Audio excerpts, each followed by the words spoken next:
right? Yeah. Ion.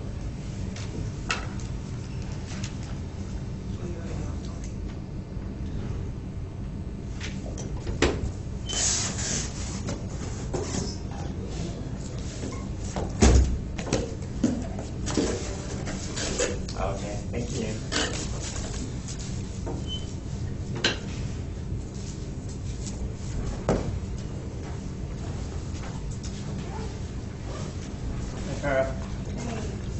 Emailed you. Yeah, I received it this morning. Okay, it was a 3-day just transfer. about to tell you that. So yes, here's your change. Oh, don't worry about it. You pay 25. Yeah, that's all right. That's not. If you want. It's not a big deal. And Incurring all this overhead ordering and coordinating. there was no overhead. There were no shipping charges. There was nothing extra that I had to pay. There you Thank go. you very much. That's a good deal. I paid $30 for my other clean room notebook. Really? At the bookstore. You got both for less than 30. Then. Excellent.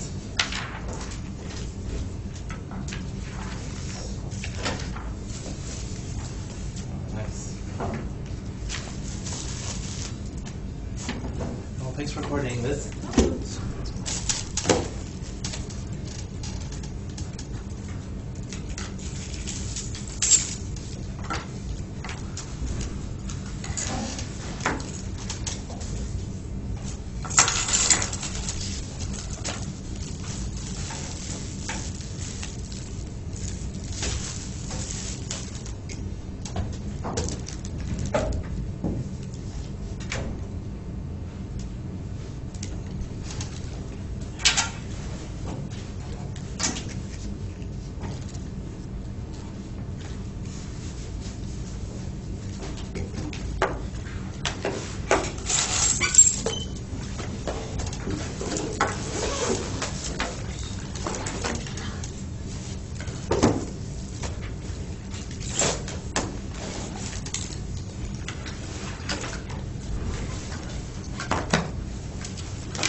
How much did they charge you for the money transfer?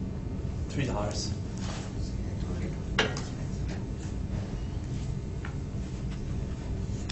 Wait, now I owe you 60 cents, don't I? Now I owe you 60 No, cents. but you spend $3 more as it is. Thanks. I'll buy you a Coke sometime. Actually, I owe you 40 cents. I only give you $2. That's all right. I should buy you.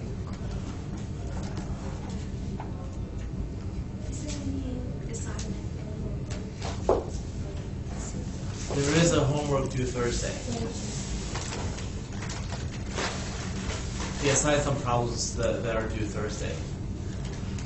Yes. It's in the blackboard. Yeah, it's on the lecture notes for last lecture. You should submit that on Thursday. Yes. For the part where he says to find and read that paper and highlight, does he actually want us to turn that in? just assume that we did the meeting? You know, that's I an think it's interesting. part of the homework because there was homework and then those two subjects. Yeah, that's an interesting question. I don't know how he wants. I don't know how he's going to grade the highlights.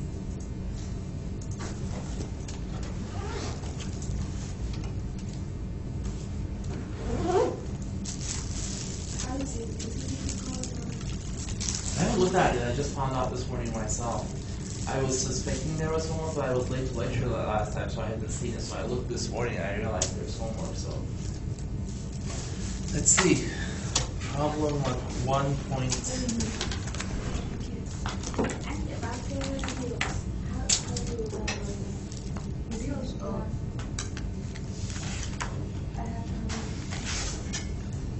I did download any of them. I did.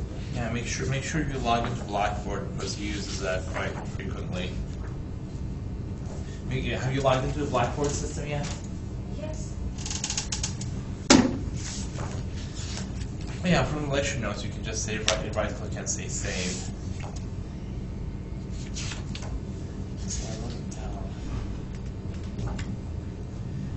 Yeah, page 15, 1.8, 1.11, and 1.13. So page 15.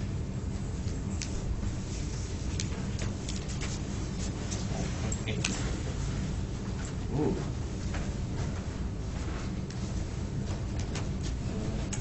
I know the homework used to take me a long time in this last class. It's kind of knocking out for homework.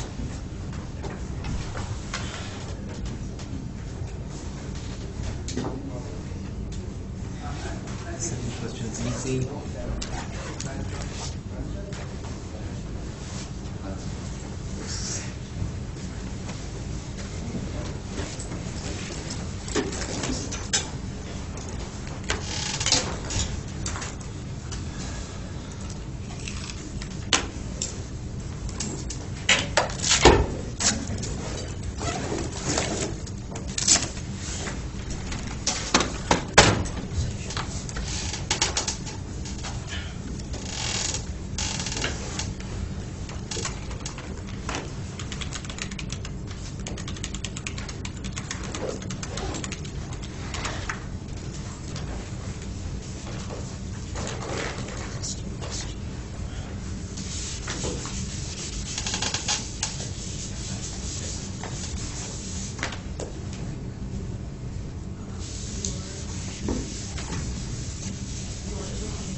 Right.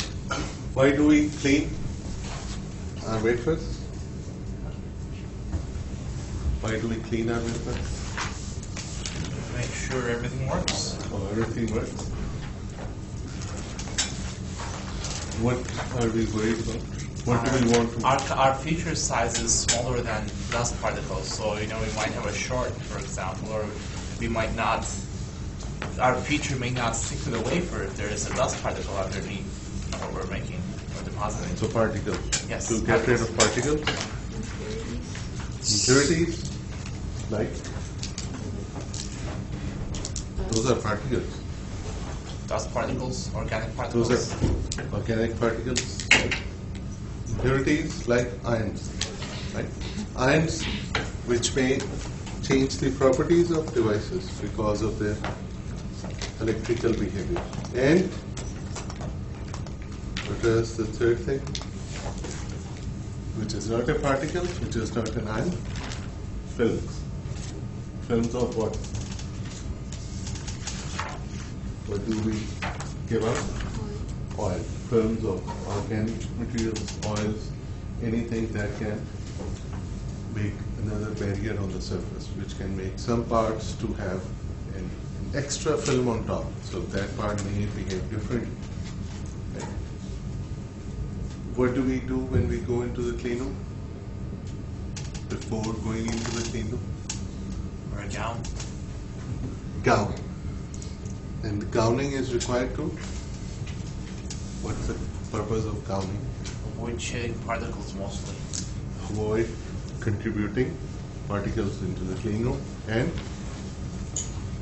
It's also called personal protective equipment. It's called PPE. What is PPE? Personal protective equipment. One can say gown is not an equipment, but anything that we use to protect ourselves from chemicals that we use. So it's not just to maintain the cleanliness of the clean room, it's to protect ourselves. It's not optional, it's required. It's mandatory that we protect ourselves because that's the law. We cannot be exposed to those chemicals that are toxic, corrosive, carcinogenic to enter our bodies. What is a corrosive? What is a corrosive? What is a corrosive material? Give me an example of a corrosive material. Iron? Okay. Something that corrodes. What is? Give me an example. Potassium hydroxide. Acids. What do they do? What do they do on metal? You're generalizing it. They may not do the same thing on all metals, but what do they generally do with metals? They Eat away at it. eat away at it. That's the technical word is they corrode it. They remove that metal from the surface after some reaction, right? What is toxic? What is a toxin which has a toxic effect?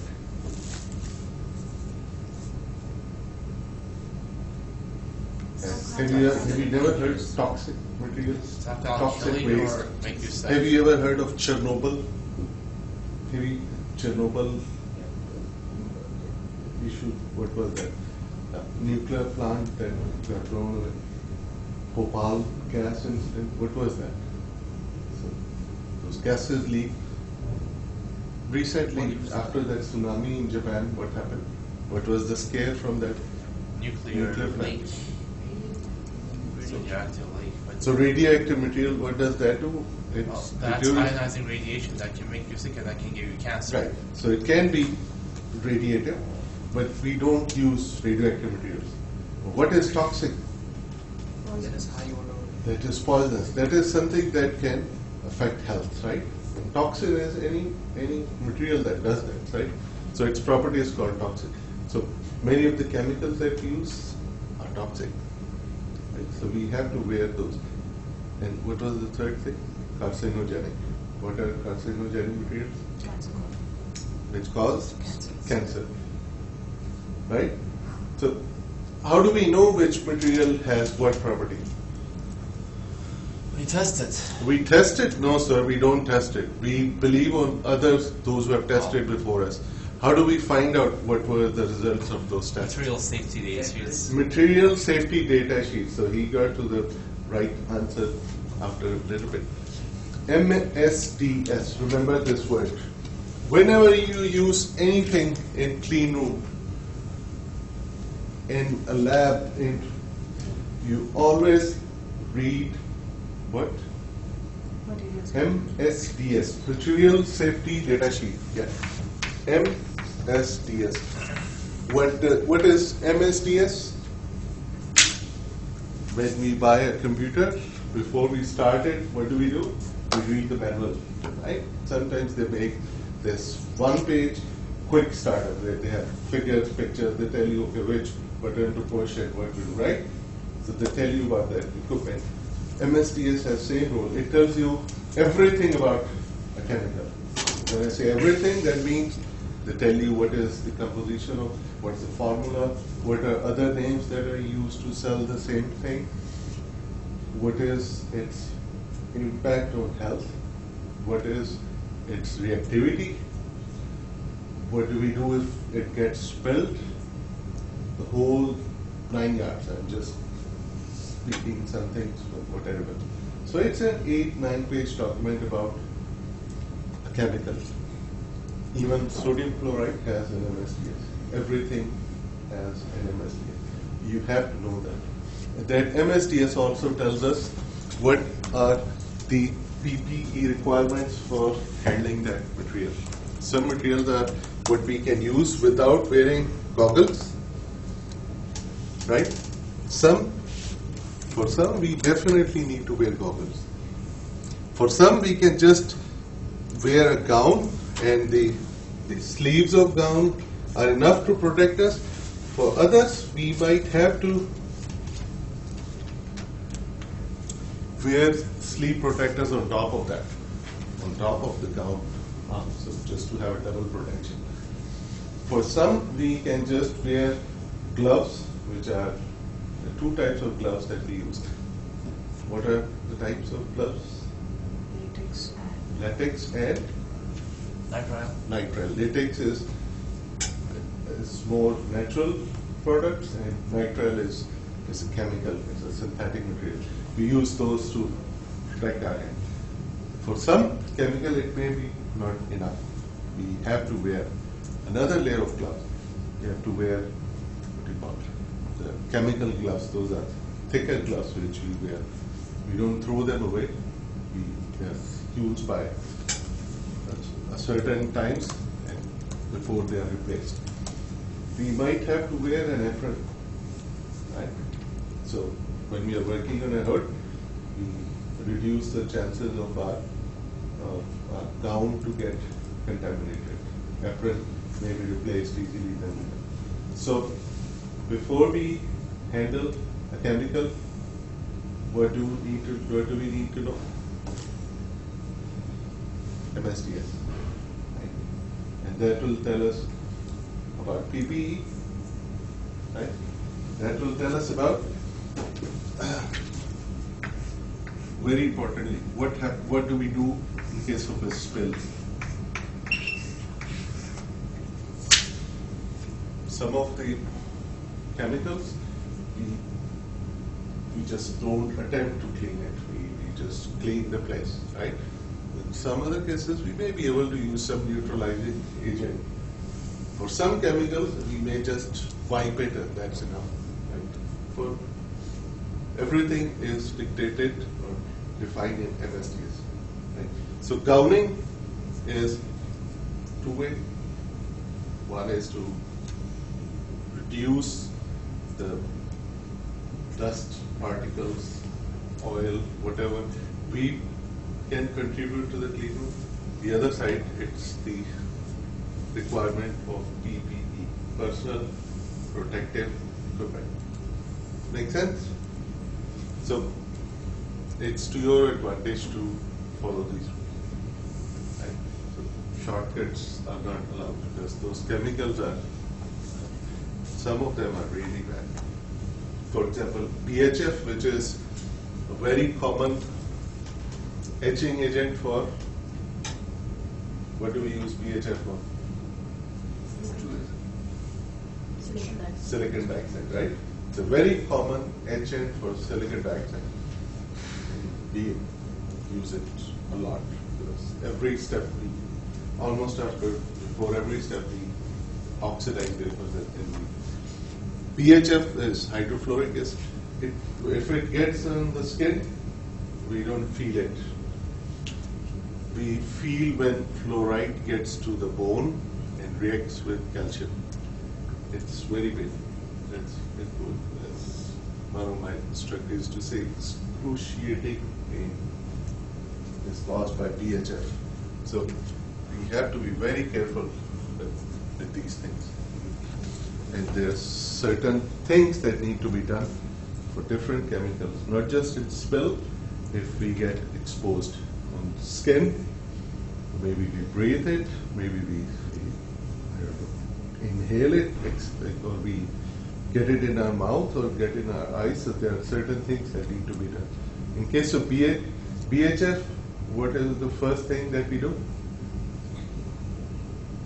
Wash, I guess. I'm worried about you guys. If you are still guessing before you go to clean room, what needs to be done? In the MSDS. There's no guesses. We don't do guesses then. This is not good. Next week you guys are going into the clean room, right? If you get BHF on your skin, what do we do? It's not a guessing game. I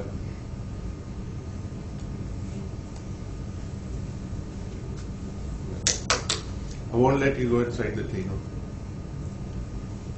If you guys don't know what needs to be done, get VHF on the skin.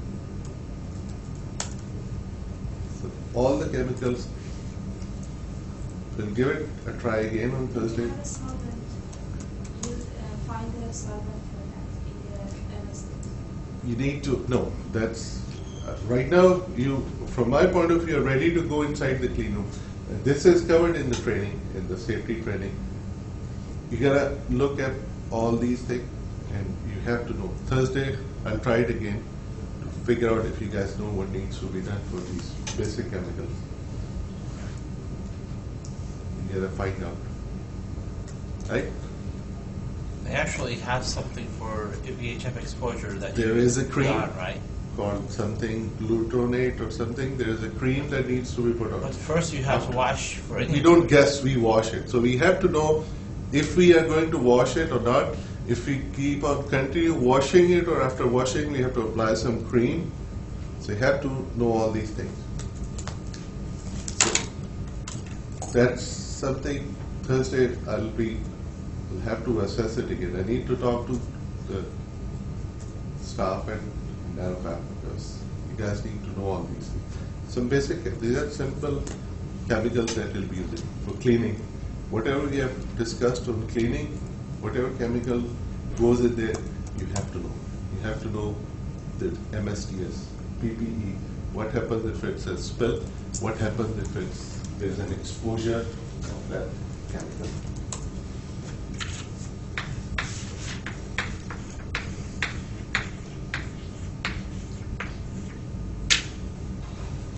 Right? You know all the chemicals that we use for cleaning. At least those you have to know to get started. So we have done some modifications in those simple RCA methods. One is called diluted standard clean one. So we dilute it a lot.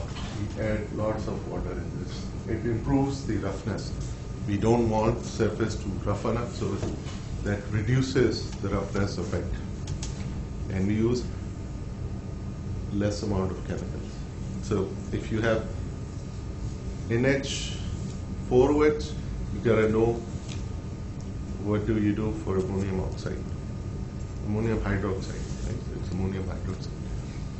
You have to know what do we do, how do we deal with hydrogen peroxide, all those things. There are some sort of chemicals that can accumulate on the surface of silicon. We call them surfactants. They sort of have affinity to accumulate on the surface, but they are not good. We might want them during the cleaning process, but after that we have to react them and remove them. So after every cleaning step we do, of course, we do inspect it, and if we have to remove the whole oxide, we do VHF it. If it is, we want to retain oxide, we just do an HF dip, just to get rid of this very thin layer of oxide on the top. And we seldom use HF, concentrated HF, we always use VHF, right? So that creates a very, very clean silicon surface, right? Where we get rid of all the silicon dioxide at the end. What's the low load of H2O2? What is what? The first one, low aluminum hydrogen peroxide. Yeah, so whatever chemicals we use, they have to be highly pure. No other chemicals should be there. So aluminum is dissolved in those to make them stable. So, but what we have to use has to be very pure. Also, it's a common impurity in hydrogen peroxide. So why do you want to have them pure? We don't want other residue to accumulate on the surface of the wafer. Okay, the last line is important. Resultant silicon is stable against oxide load for 30 minutes. What does that mean? Silicon reacts with oxygen even at ambient conditions. What are ambient conditions? Room temperature, right? Normal humidity. And that results into the formation of a very thin silicon dioxide, okay, which is 20 to 50 angstroms, right, depending on humidity and how is the temperature. It may be 25, maybe 35. We don't want that, especially when we are doing oxidation. And we'll see why. I want to touch on all of these basic processes today as well. What happens during oxidation? When I say oxidation, it's always growth of oxide. When we say growth, what is happening to silicon at the surface? It's getting consumed, right? Now think about it. If I have, what are the requirements for oxidation to occur? Oxygen has to get to a silicon atom, right? But when there is a silicon dioxide layer there, now oxygen has to diffuse through the silicon dioxide layer first, get to the interface, and then react with silicon, right? If I have a wafer with native oxide, it's very thin, but it's still there, 20, 25 angstrom, and I have silicon wafer which doesn't have any native oxide. Which one will start oxidizing first? The one with no layer. The one with thin layer, the one that doesn't have any layer, right? So in many cases when we want to do oxidation, we want to start with the wafer which doesn't have native oxide. How do we get rid of native oxide? Apparently BHF. Dip it in BHF. Right. How do we know what's the thickness of oxide on a wafer? I haven't told you it. I haven't taught you yet. But simple, a very simple way is silicon is glassy, silver. If it has a color to it, there is an oxide. Right? Because that thin oxide film is resulting into light which is not reflecting completely. There is internal refraction with the power. We'll look at what happens. But the color of silicon wafer tells us there is something on top of that. I said something on top of that because it can be a nitride oxide. But generally there is nothing else, and if it shows a color, it means there is an oxide here. So when we get a wafer from the box, it's going to have an oxide layer? Normally it doesn't, but it has native oxide always, right? Because after doing that BHF dip or last HF dip, we have about 30 minutes before there is a monolayer of oxide that grows, right? When I say monolayer, means there will be some oxidation start right away, but it's not forming a film completely. Can we see this happen? Like, Native oxide is too thin. okay, so we'll never see any It's oxide. 25 angstrom. There's no direct way of looking at that thin of oxide. But of course, if it is more than that, it hundreds of angstrom, we start seeing the colors. So ellipsometry or any of those tools won't show Depends us that. with the minimum sensitivity of those equipment. If they can discriminate, their error is above 20 angstrom, they won't be able to give you measurement of 20 angstrom to start, I see. right? So it depends on their sensitivity. Now, again, some common sense. I have two beakers here. They have same wafer. One has, suppose they have same volume of cleaning liquid. Which one is better to use? I have a bigger beaker, a smaller beaker, right? They both are bigger than my wafer, which is lying on the floor. They have same amount of Smaller? liquid in there. Which one is better to do? Say smaller. Smaller beaker. The bigger beaker, why is that? Why is smaller and why bigger? Smaller because you have less surface area in your chemicals, so you're not going to get stuff from the air in it, and you can have a higher. Right. So given we haven't isolated the cover completely, yes, that makes sense. We'll have more interface with the ambient. Okay. What if we have them covered, same exactly airtight, so to speak? Shouldn't be doing airtight to them because there's always reaction and there are gases coming out and they need to be released. But suppose it's clean room and they're clean. So which one should we use? Not sure. I suppose the larger one has more room for you to manipulate it. In manipulation, where would you want to use the bigger beaker? Because it's easier to put in and put out the wafer. Less Right, chances so of a spill occurring. It's less chance of spilling it. And now if we think about the volume, if the smaller beaker takes in less volume and I can use more volume in the bigger beaker, which one should I use? So now volume of cleaning solution is less in smaller beaker and more in bigger beaker. What do we use?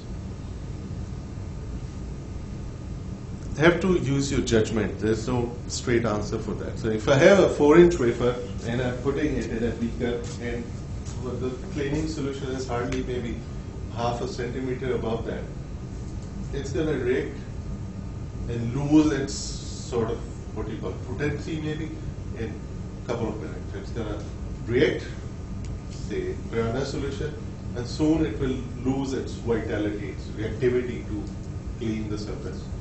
I may want to use a lot more amount to do that too. So the reaction can continue for about 10 minutes. Sometimes they use heat hot plate as well to keep the solution hot so the reaction continues. Right? So have to use plenty of reactants so the reaction continues for quite a while. This may be straightforward, easy when we are doing maybe SC1 where we don't have any of those chemicals which have fairly low vapor pressure, right? What is vapor pressure? The pressure that you measure on a liquid at a given temperature. So they evaporate, right? Yes. So not pressure, evaporating temperature. So they vaporize at room temperature, some of them. So if I use alcohol or acetone, they would vaporize very fast. So we have to, if we want to leave it for 10 minutes, we have to put plenty of acetone so it doesn't dry up during those 10 minutes that you want to leave it. So that depends on what we are doing. It may not be such a whole 4-inch wafer, it may be a small piece which is a centimeter by centimeter. I may be fine with a smaller beaker for that matter, right? And lesser amount of liquid. It depends on. So remember this HF last. HF last. When we prepare our wafers for oxidation, and we have all that gown on us and protective equipment and very restricted visibility and all that, we sometimes get confused. Should I do PHF first and then piranha and then do oxidation, or should I do piranha first and then PHF and HF last? Always before your last process should be HF. And of course, once you do HF dip, what do we do after that? De-iris. You put wafer in HF, PHF. What do we do once we take it out? Rinse it. Right? Put it in DIY. We rinse right away. Put it in a pool of water, and then we put it in running water. Right? Pool of water to stop the reaction immediately all over the wafer. Because when you are rinsing it, you have a tap, and it has a stream which falls at some parts more vigorously than others. So the first thing is to take it out and put it into a pool of DI water. It can be another beaker full with DI water, right? Or if we have that cascade, something that we were left at last time, it's called a cascade, where we have these 3 levels of running gray water. The gray water is being filled up at the top cascade, which overflows to the next one, overflows to the next one. So I would take my wafer out of VHF and dip it into the topmost cascade, and then the lower, and then the lower. Right? Right? Right? No. Lower. Somebody says no. Somebody says yes. Still, you guys are not with me. Who said yes? Somebody said yes for sure. So we put it into the lowest cascade, and then we put it into the middle one, and then we put it in the top one. So we have that water which is flowing. So the lowest one is contaminated and is flowing out, and the one above it is not yet seeing VHF. Above that, if I start with the top one, then all of them will see VHF, so it loses the idea of cleaning it. So VHF last, and of course VHF leads the washing of VHF as well. That. Right? And we use ozonated water as well, which is we inject it into water. What it does is it's a very reactive species of oxygen. It reacts with resist, right? Most of the resists that we use are organic. So the basic reaction is carbon dioxide formation. So most reactions, that whatever we do with photoresist is basically oxygen reaction, which get rid of all photoresist. Same is the case for de-scum. You guys remember about de-scum? What was de-scum? De-scum process. Oh, de-scumming. They're taking the residue off using ozone. Ozone, not ozone. We do the oxygen clean in a chamber is called de-scum. You should expect these kind of questions in exams. De-scum is done in all plasma-related processes. And it's oxygen based, and it's done to do what? All plasma. To clean the chamber, right? So oxygen, there also most of the byproducts are organic. So oxygen reacts with them and takes them away. That's FUOL. Front end of line. And there is difference between front end of line and back end of line processes, right? Why is there difference there? What is the basic difference between PEOL and FEOL processes? Do you guys look at the slides afterwards? I track the views. Blackboard lets me go in and look at who all opened and downloaded those slides. I haven't looked at that yet, but it seems you guys are not looking at those. What is the difference between PEOL and FUOL processes? Discussed this last time. Front end of line, back end of line. When we start with the wafer, it doesn't have too much, right? So we have a larger window of processing. We can put it into any temperature processing. But as we build up, we have some metals, dielectric materials going on there. Our windows are shrinking, both in temperature and what processing we can do, what chemicals we can. So back end of line, front end of line. Back end of line when we start with the bare wafer. Front end of line when we are getting to the front of the wafer. Those processes are not as rigorous as they are for front end of line. Right? So that defines. So back in the line is when you have metals and such. Yeah, once you are building up your device, you are putting up dielectric materials, you're putting metals maybe, you're putting a whole bunch of different materials to create your devices. And you have diffusion happen. Diffusion is, and we'll touch upon diffusion. Diffusion is incorporation of impurities, right, to make them electrically active. So diffusion process is a high temperature process. But so more you exposed a wafer which has diffusion done, that diffusion will keep on increasing in area because you are heating up. Right? You don't want them to do. You want the diffusion to stay in that certain region. Going back to that transistor concept, we have the source and drain. These are not physical areas. These are areas defined by the concentration of maybe N-type, which goes on reducing as we go away from those pockets, right? But if I apply more temperature in some next process, this is going to get even further.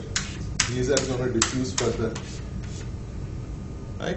So your those areas of confined implantation or impurities will not be as confined as you want them to be. So as we go to the front end of line, we are just getting restricted in what processing we can do. And I'm saying we are restricted in what processes we can do, not necessarily just the cleaning. Cleaning is one of the processes. All processes are different for BUL and FUL, right? Look at them different. So from cleaning point of view, it's also something where we are restricted in how much aggressive reactions we can do on the substrate. Hydrofluoric acid and hydrochloric acid. It's again used as an oxide etch, diluted HF, and ozonated water, which oxidizes everything. Organics, metals, particles. Any questions on cleaning? You guys have to read up on the lab safety, the whole package that was given to you by Nadia, right? No, it's available on, yes. All of you are certified to work in clean room, right?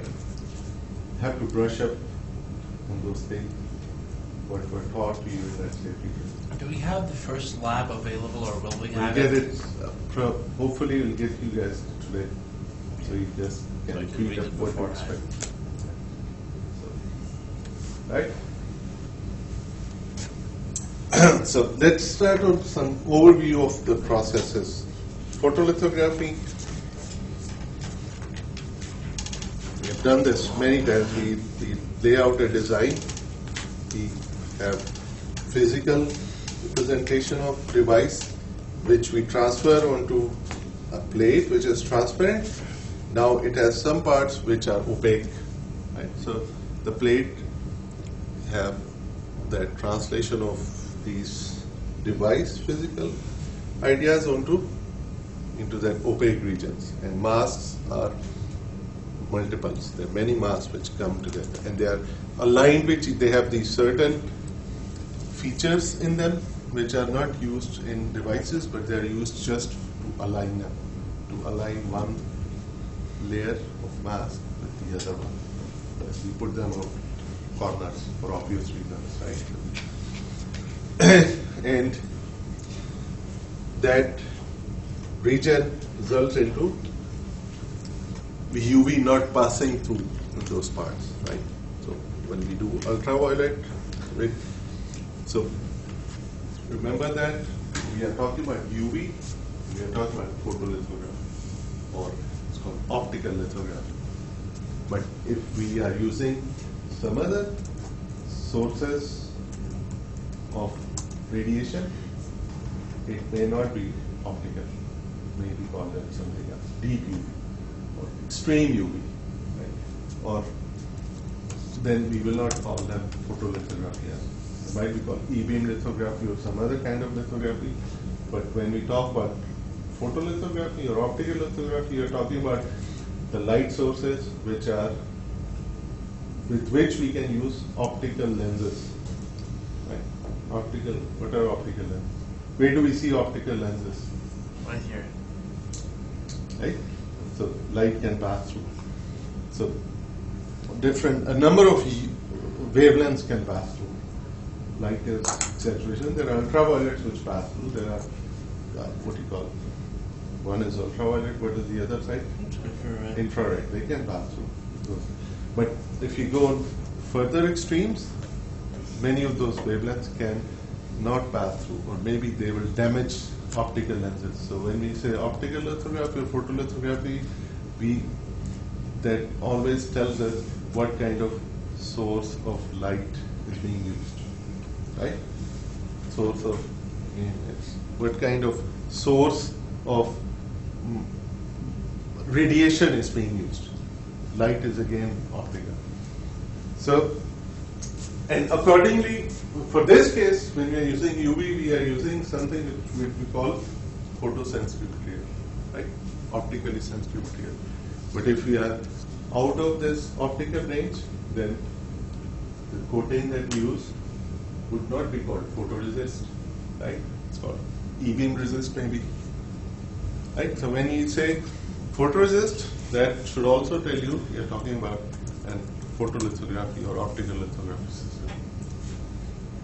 So that material is a liquid, but once we deposit it on a wafer, we spin it, it makes a very thin film, we heat it up, we glassify it. What is glassification process? Glassification process. Where do we see glassification occur? See it with certain polymers. So once the solvent evaporates, it leaves a very thin film which cannot be removed unless you use a chemical, right? So the evaporation of solvent results into a hard layer behind, right? So any polymer, when it is heated above certain temperature, and that temperature is called TG, glassification temperature.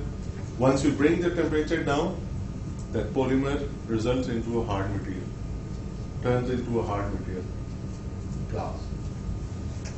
Before we heat it above TG, it will be still soft. It will be still something that you can squish around and put your fingerprints in there or whatever, just like cement, right? Once it dries off, then it's hard material. So this, what we call material here is liquid, but it turns into a solid on the surface, a solid film.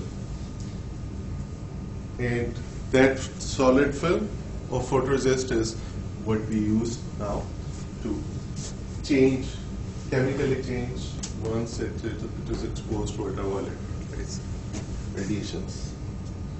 So we have seen that before. You have positive resist, and you have a mask, and maybe you have the order right here, and we expose it with UV. That first changes the properties of this chemical here wherever the UV is exposed, right? And then it results into what we can do is development of that resist, which removes only that part but leaves the other parts. And that is what we can use to transfer that design from photoresist into hard silicon dioxide. And then we can do whatever we want to do after that. So looking at this guy and going back to my transistor. Now if I want to just do this implantation of N-type material here, N-type impurity, I can use this window to do that. Right? I can introduce impurity atoms here through this opening, and this will increase in a what do you call it? There is a sphere and there is a hemispherical manner. It will be a dome. This is two-dimensional. You look at it, it's basically I've opened a square in a surface, and now if I expose it to impurities, those impurities are going to grow as a globe. Isotropic is a different concept, but yeah, it will be isotropic, which will be growing into all directions within the substrate. Does it make sense? So it's a dome. Suppose I flip that wafer and my impurity atoms are introduced from the bottom. I have this square opening, but what I get is this maybe a very thin layer of impurity to start with, but as it grows, it results into a dome, right? And that dome grows, and if we can keep on supplying, that dome will grow under that opening as well. Do you understand what I'm saying? You're not seeing my hands. How did you understand what I was saying? Would you know it or not? Do you understand the idea? When you introduce the impurities, two-dimensional, they will be, so you have a square opening, but once they get in, they will be growing in all directions. So it will be like a dome expanding, right? But the interface of that dome is not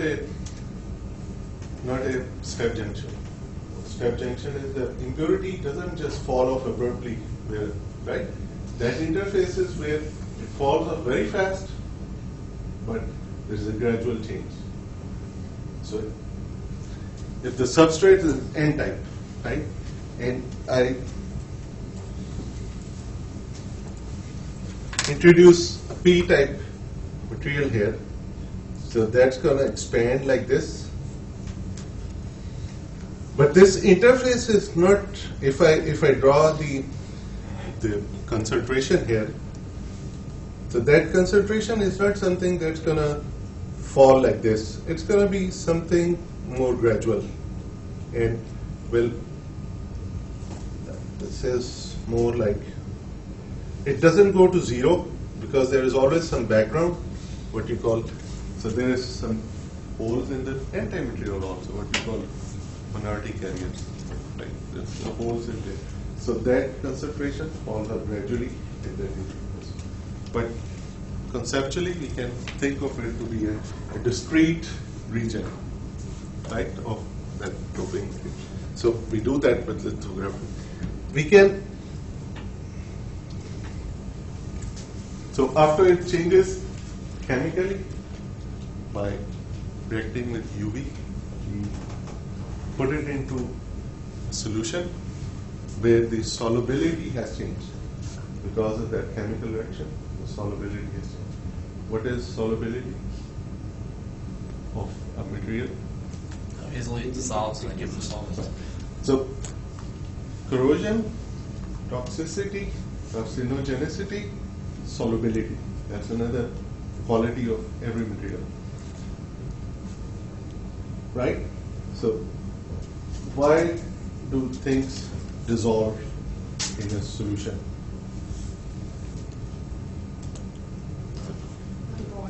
Some don't. So it's an ionization process. If they can, so dissolving is basically where the ions, especially for salts, where the ions can separate out.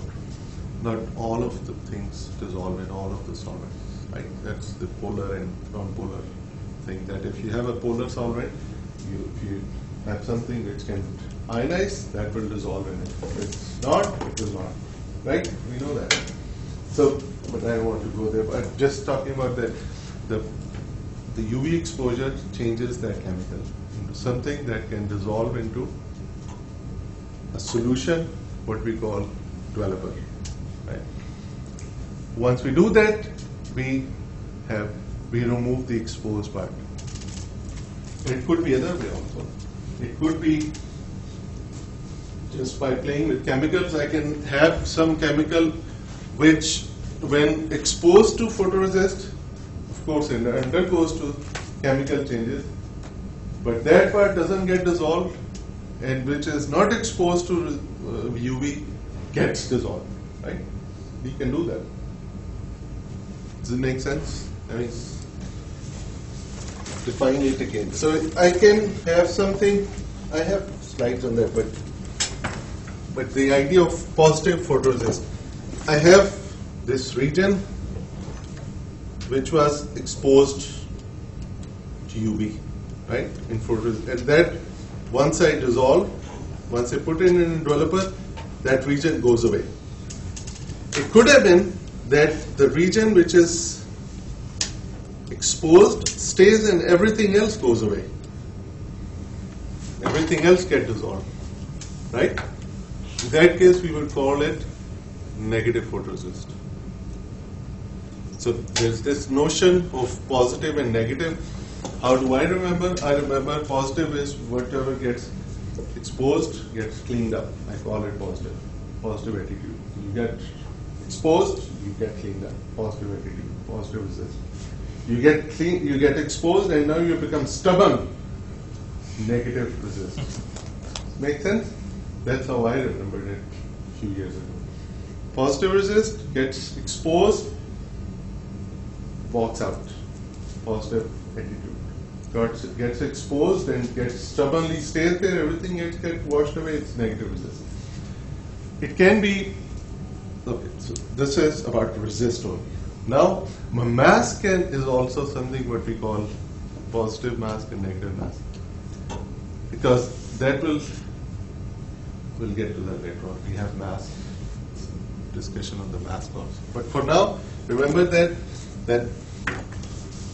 it's now again the type of resist that is going to be used in the fab now has to be known by the designers of the circuit, because now they will know what kind of resist is being used, so they will put their those physical representation accordingly, right? So now they will know what part needs to be being opened up for maybe doping, or what part maybe not. This will sink in more as we get ahead. So, but anyway, unless I tell you it's a negative resist, we'll be always talking about positive resist, right? Fair enough? Unless I specifically tell you we're talking about negative resist, we'll be always talking about positive resist, which will mean wherever UV gets through and reaches the resist, it changes the resist and it gets washed away during color. Now, now think about it. We have now a few factors that we already see which will define the smallest feature we can make. Just like we did that discussion that we can change the thickness of resist by playing with spin speed or by playing with how long we spin it, right? So a thicker resist and thinner resist will give us different smallest dimensions that can be made. Same resist, right? Same mass, but now just because resist is thicker in one case and thinner in the other one, the smallest feature size will be different. Okay, what about smallest feature size? For any process node, for any technology, we know what is the smallest feature size that can be reproducibly made with high yield.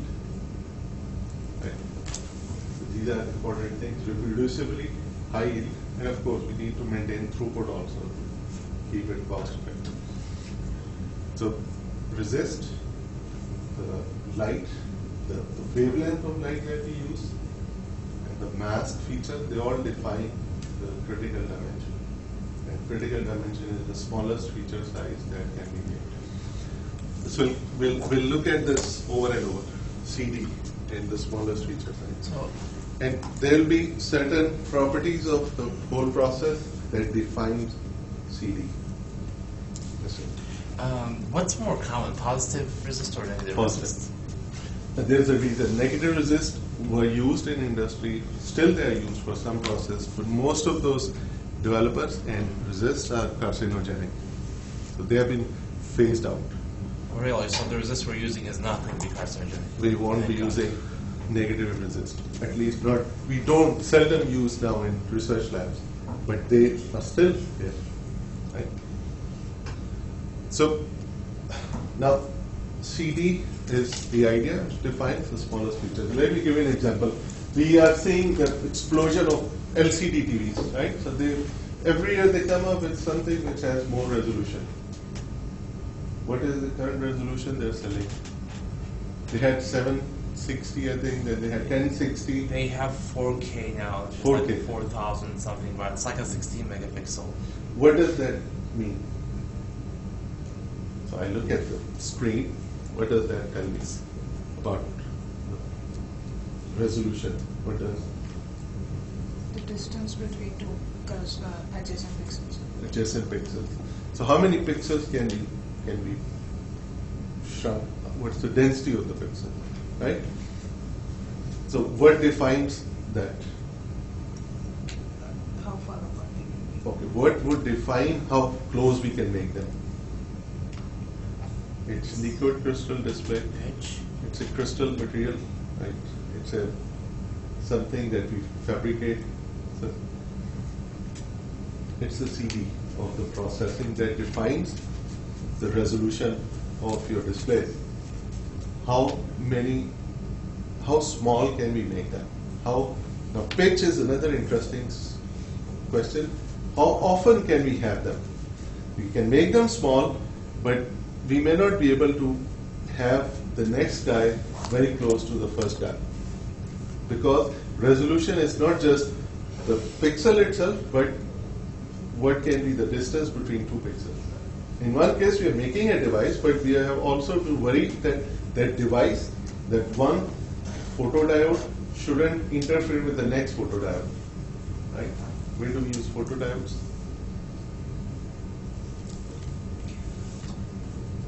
Where do you use photodiodes? I mean, LEDs or Photodiodes. Camera. Those are light Sensors. emitting diodes. What are photodiodes? those are the sensors, the phototransistors. So, which can look at the light coming into and give it some output. And LEDs are which we can pump in some energy and they can emit light, right? So now they have LED TV. What is LED TV? What is the resolution of LED TV? How small can we make that device on a substrate? All function of CD, right? So the process node defines how small devices can be made, and that ultimately results into the density of devices that we make on a substrate. Not just how many can we make reliably, how close we can make them to each other, which is pitch, how often we can repeat them. And if you want to really push them down, we use electron or X-rays because they have wavelength of X-rays. Is it above? Is it there? Do they have big wavelength or do they have small wavelength? Small wavelength. So you're pushing to small wavelengths, and we'll see why. If I use X-rays, do I call it optical lithography? What is can optics change properties of X-rays? Not easily. Even bones, even flesh cannot change X-ray. They pass through. So the optics don't have any effect on X-ray. So we can't use optical components there. So these are then called EUV lithography, extreme UV. But anyway, this is the sticking to photolithography. If I have this mask and I had this part which was opaque, everything else was transparent. So what got exposed got washed away. What got exposed stubbornly stayed. Negative resist, positive resist. Right? Should now I can using positive photoresist I can still get negative results. If I have my mask designed in a way where I keep this transparent and I have everything else opaque, and I use positive resist, I'm going to get this result, which I would have gotten with negative resist. In that case, I call my mask as negative mask. Does that make sense? Confusing, but have to think it. First, if you know about resist, the one which stays, the one which doesn't stay, and that should tell you that about the mask itself. Now, think about it. If I use negative mask here, what is it better or is it bad?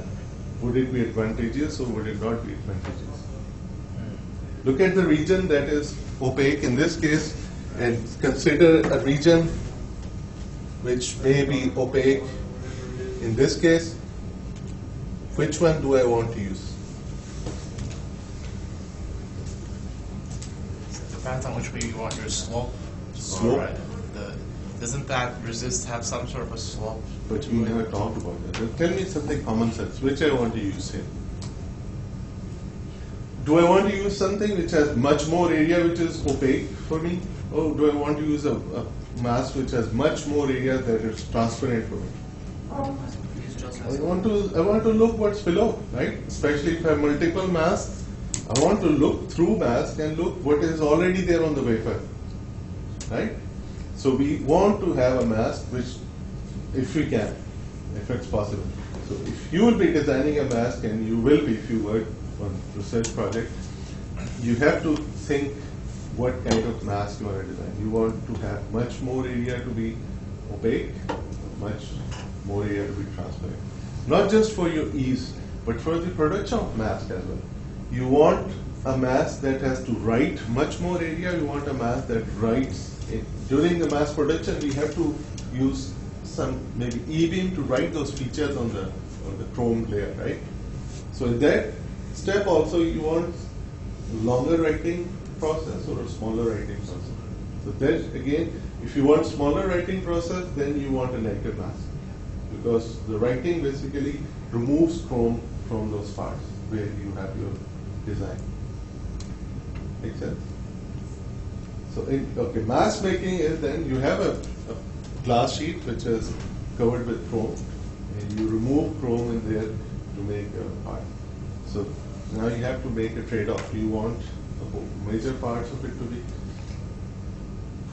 Again, another question would be what kind of technology are you using? If that mask is being written with E-beam, yes, it's going to take very long if you have larger area that needs to be transparent. If you are making a mask, again with something like photolithography, doesn't matter. You just have to expose it and etch it into some solution.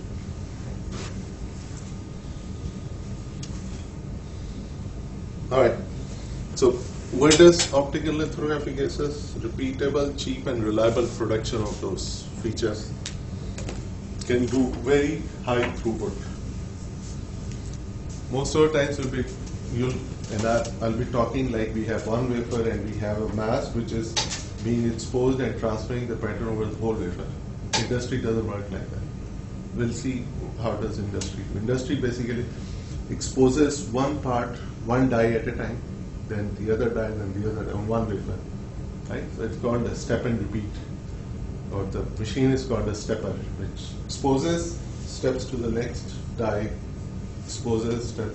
So in that case, the alignment has to be done over the whole, from die to die, and keeps on repeating. So it gives you high throughput, gives you high volume manufacturing. Light sources are easy to replace.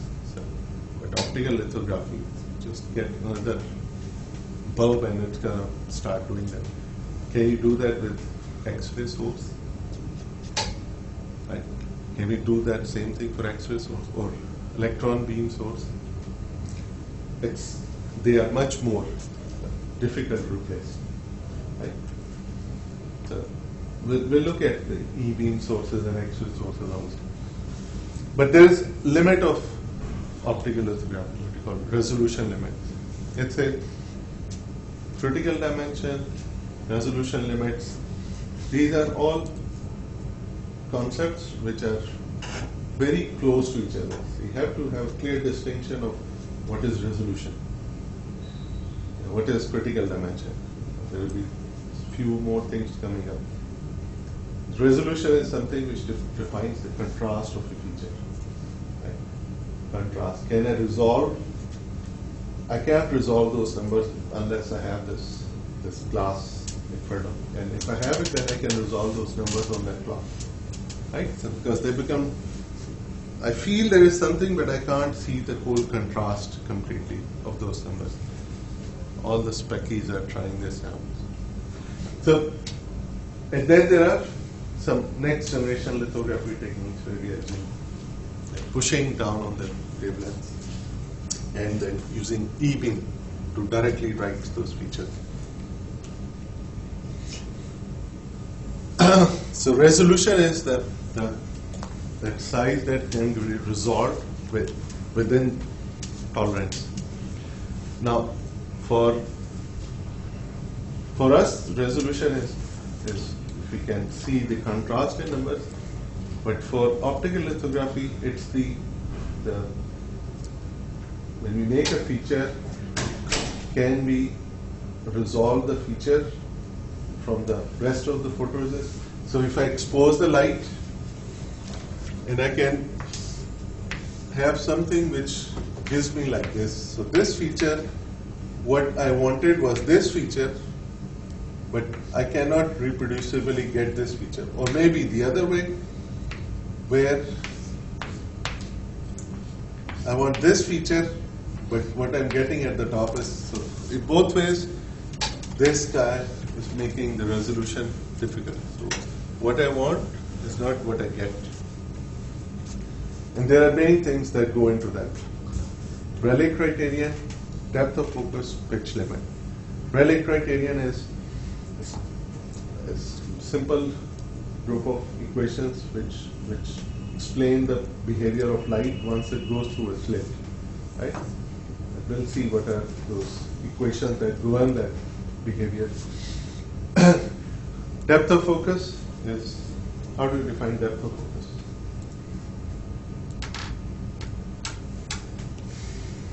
If I focus my eyesight on one plane, if I look at my hand, everything else is out of focus. So I can't resolve you guys. You guys are out of focus for me. We see that in some pictures where the object is in focus and everything else is out of focus. But if I have higher depth of focus for my lens, I can have everything in focus. That's the concept of depth of focus. The depth of focusing the light rays in Z direction within tolerable limits. Why is that important? It will come up when we look at lithography, but for now, just remember that depth of focus is the allowable focusing of light within certain length in Z direction, in height. And why we're concerned about that, we might have a wafer which has different heights, because we have already maybe made 3 layers of devices, now we are at 4 layer, and we have certain topography of the surface. So when we do lithography, I want that pattern to get transferred over the whole wafer in exactly the same way. But if some part is below, my light will not be in focus at that level, or if it is above, which we know by photography happen. Pitch limit, again, how quickly, how close we can make them. And we'll see why these are important. And there are light sources which use UV, deep UV, and extreme UV, depending on wavelengths. And why their wavelengths is important, we'll look at that. So Rayleigh criterion defines the resolution limit as K1 lambda over Nk. Your Wmin is minimum resolvable feature. Of course, I'll have these slides uploaded. And that shows direct relation with lambda. If I want to make my feature size small, which we want to, I want to push the lambda down. And then there is what we call numerical aperture, which is function of the index of medium and the angle at which those lights are converged. So to bring the resolution limit down, either we push lambda down or we push the numerical aperture up. So we are doing, so industry is doing both, but once you look at what you call depth of focus, that is, if I'm exposing my light from top and light is focusing at this plane, right? And I want to have it focused at different levels. My transfer of energy will not be the same to the photoresist. For photoresist to become chemically different, it has to absorb that light, right? And then undergoes a chemical change. If my light is not focused at the level of photoresist, my energy transfer will not occur, which means the photoresist will not be exposed completely. It may get exposed partially, but when I do my development, it will not get completely removed, which means I will not be able to get to the active parts of the device. Depth of focus is important. Think about it. Do we want higher value of depth of focus or a smaller value of depth of focus? Now, knowing that depth of focus is the tolerable height in Z in which maximum transfer of energy will occur, because light will get focused completely in that region. If it's defocused, think about it. If light is defocused, what does that mean in terms of energy? It's scattered. The energy is not getting completely transferred there. It's getting diffused, right? So I want my image to be in focus, so UV can do what it's supposed to do, change the photoresist chemical. So looking at this wafer and photoresist and looking at different focal planes, what do we want? We want depth of focus to be a higher number or a smaller number? Higher if you Larger. So we can, whatever topography, we have much more room to just focus it at any plane within that limit and expose it. And we can be comfortable that all the different levels have been exposed at the same level. And once I do my development, they all will result into the features that whatever my mask had. But that has a relation with lambda and numerical aperture. Now, we want to push lambda down to reduce minimum feature size, but that also results into smaller depth of focus, right? You see that?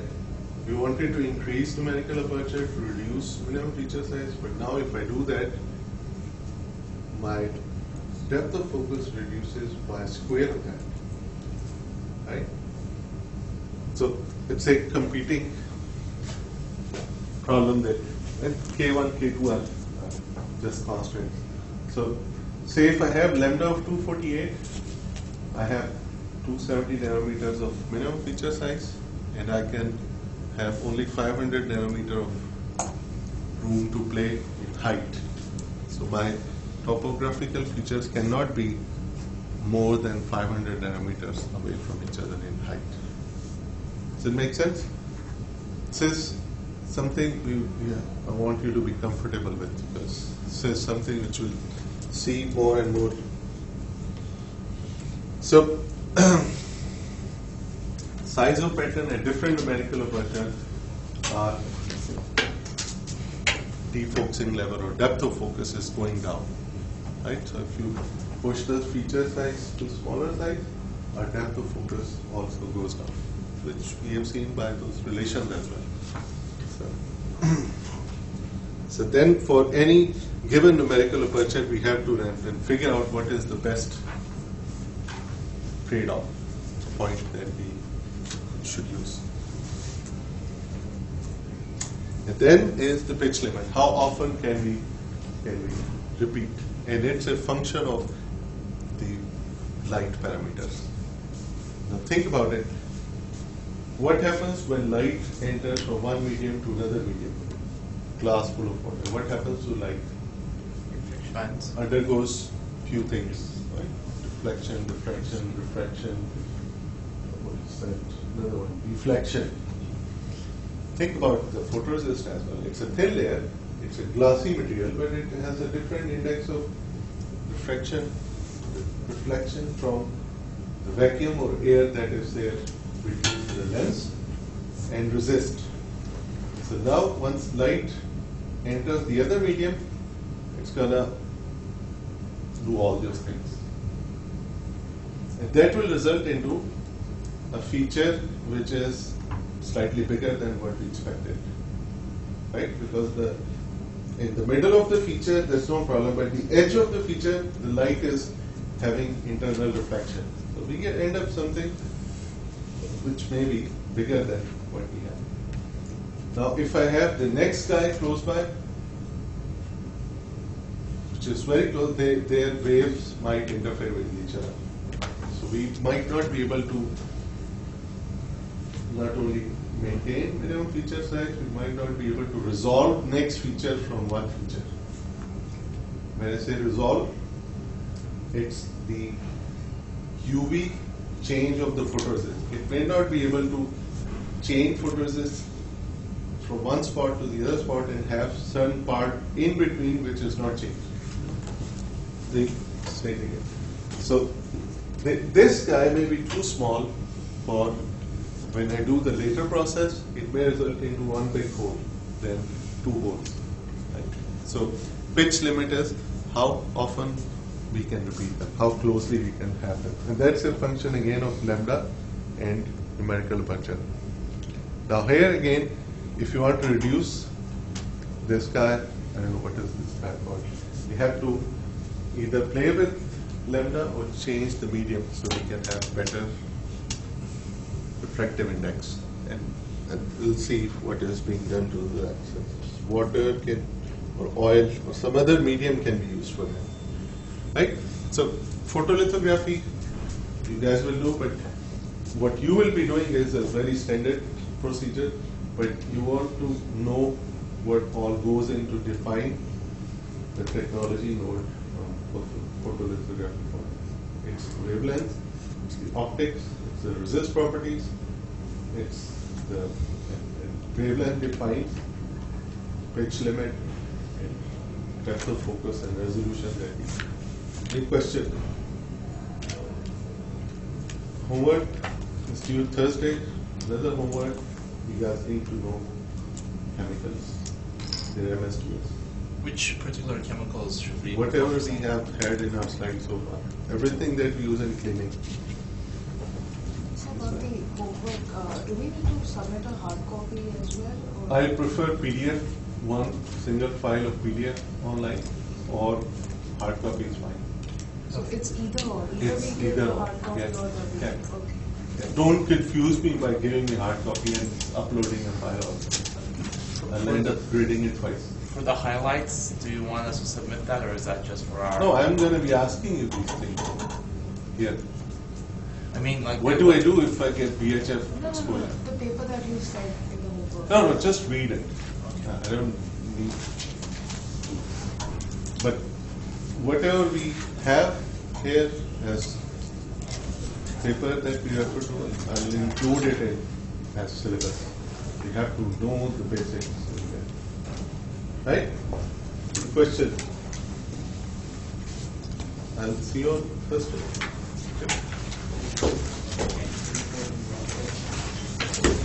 Clean room starts next week, right? Not. Yeah. Depending on if you guys are well versed in chemicals.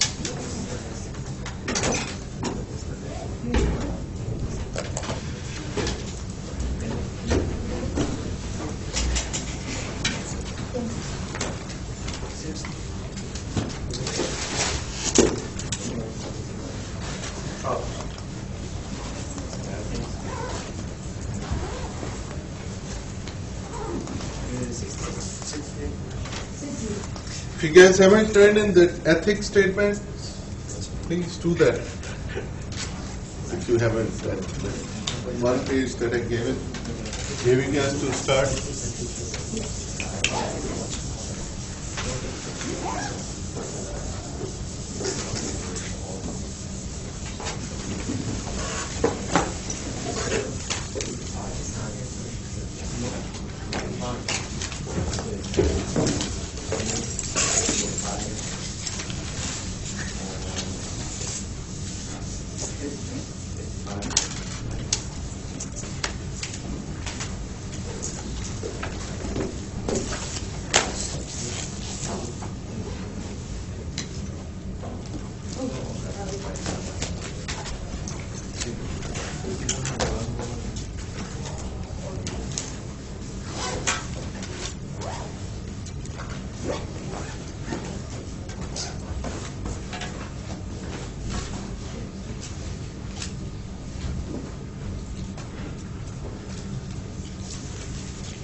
Do you think you'll have some time to meet maybe Thursday or Friday with me and Bella? If we have that design completed.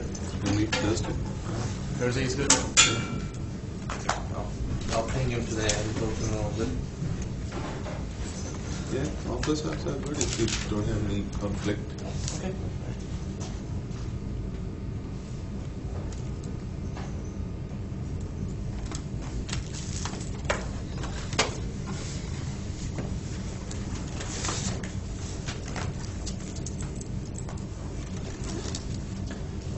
Dr. Opaque, you may find this interesting. I found a paper the other day. There's a fish that has reflective optics in its eyes. Reflective optics. Yes. It actually has two retinas. It's got a regular retina or back retina, and it's a front retina with a reflective portion of its eyes that focuses the light that way, so it can look up and down at the same time with both eyes. That's amazing. Share it with me, share it. Sure, I will. I mean, you know, here we think we're being clever with our reflective optics, and Yeah? Good. Take it out. All right.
Good, so are you?